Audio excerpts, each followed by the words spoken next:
Jason was born in Westgate, Iowa, a tiny rural town where the main events revolve around the school football team and farmers' meetings. His father, George Coleman, worked as a car mechanic, and his mother, Cindy, was a waitress at a local diner. Money was always tight, but the family stuck together. Until a certain point. At the age of 10, Jason lost his father in an accident. George was returning home from the night shift when his pickup truck skidded off the road during a snowstorm. For Cindy, this blow was the last straw. She broke down psychologically and eventually disappeared into alcoholism. Jason was left almost alone, raising his younger sister Lizzie and keeping himself together only through sheer willpower. One thing saved him: computers. At school, he spent hours in the outdated computer lab, digging into code, reading about hacking, artificial intelligence, and Silicon Valley startups. He dreamed of escaping Westgate, but those dreams seemed so far away that sometimes he laughed at himself. In high school, Jason began creating small programs, chatbots, automatic planners, even a school schedule with dynamic optimization. His classmates called him J-Bot and either laughed at him or used his inventions. Teachers saw his potential, but knew that his chances of getting into a good college without money were slim. After high school, Jason didn't go to college, he simply couldn't afford it. He got a job as a stocker at a large supermarket in Des Moines, but continued to code at night. One day, he stumbled upon an online course on Python and artificial intelligence from MIT. It became his obsession. Every evening after work, he wrote code. His room turned into a small headquarters, a pile of screens, a server he assembled from scrap, and an army of notebooks with algorithms, diagrams, and formulas. During the day, he dragged boxes, and at night, he built his own neural network. After 2 years of self-study, he created a prototype, GlassMind, a system that analyzed the user's emotional state based on text. It could predict depression or emotional burnout with 78% accuracy. He needed to test it and find support. He sent the prototype to 24 startup accelerators. Only one responded. It was a small program in Austin, Texas. They gave him a $5,000 grant and access to mentors. Jason packed his suitcase, said goodbye to his sister, and left, not knowing what lay ahead. Everything changed in Austin. For the first time in his life, Jason found himself in an environment where people talked about the future as if it had already arrived. He met other developers, investors, and entrepreneurs. And for the first time, he believed that he belonged there. GlassMind went through several iterations. Its concept attracted interest from HR companies looking for ways to combat employee burnout. However, there were more problems than solutions. The algorithms often gave false signals, and companies demanded accuracy that he could not yet guarantee. At one of the pitches, an investor told him bluntly, "The idea is good, but you yourself look like someone who is about to burn out.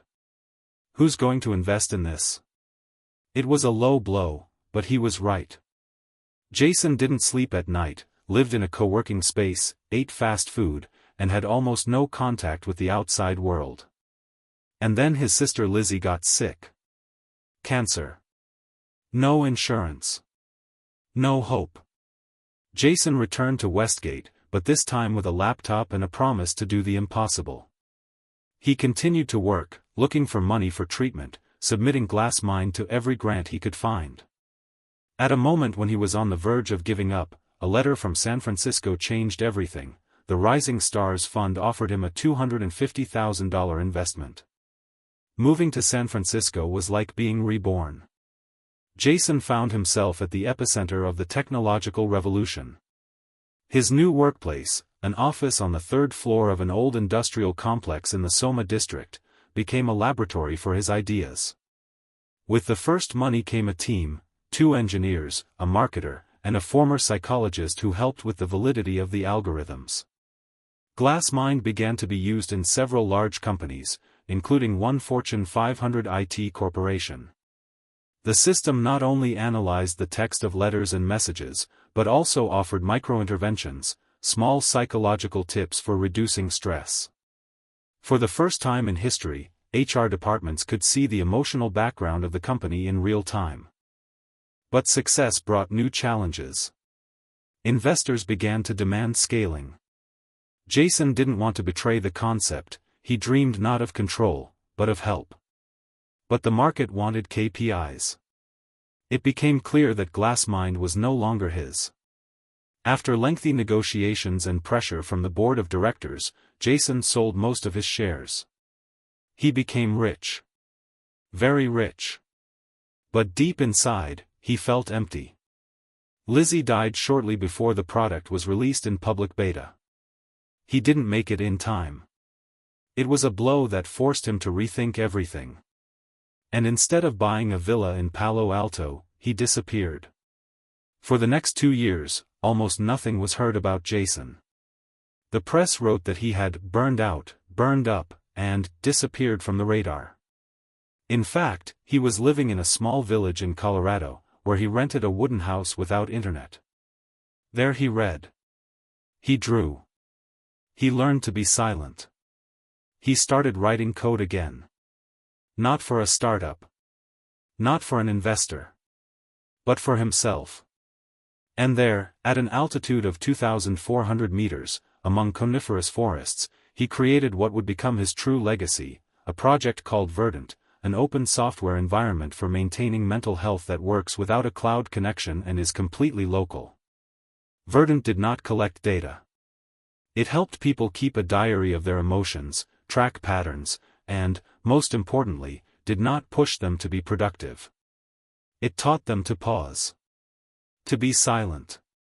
To be calm. A true antithesis to all life optimization tools. After its open release via GitHub, Verdant began to spread virally among teachers, doctors, former military personnel, single mothers, those who were not interested in IPOs, but only in how to survive another day. After 3 years of silence, Jason reappeared unexpectedly at the Humane Tech Conference in San Francisco. His speech was short, but it impressed everyone in the room. No slides. No PR. He talked about how digital products should not only meet our needs but also preserve our humanity. About how technology should learn to serve, not control. Verdant became more than just a project, it became a movement.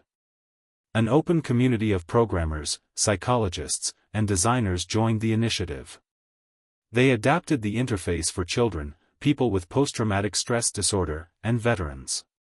Companies tried to buy Verdant, but the license was public, not for sale. He began to be invited as a lecturer, advisor, and mentor.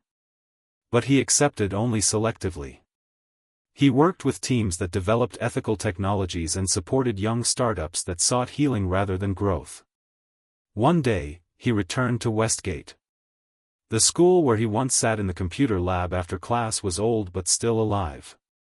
He initiated a scholarship program for talented teenagers from low-income families. It was called the Lizzie Scholarship, in honor of his sister, who believed in him when no one else did. His story became a symbol, not only for those who dream of starting a business, but also for those who dream of simply becoming themselves. Because Jason's journey is not about money, fame, or even technology. It's about fighting for the human soul in a world where algorithms are becoming gods.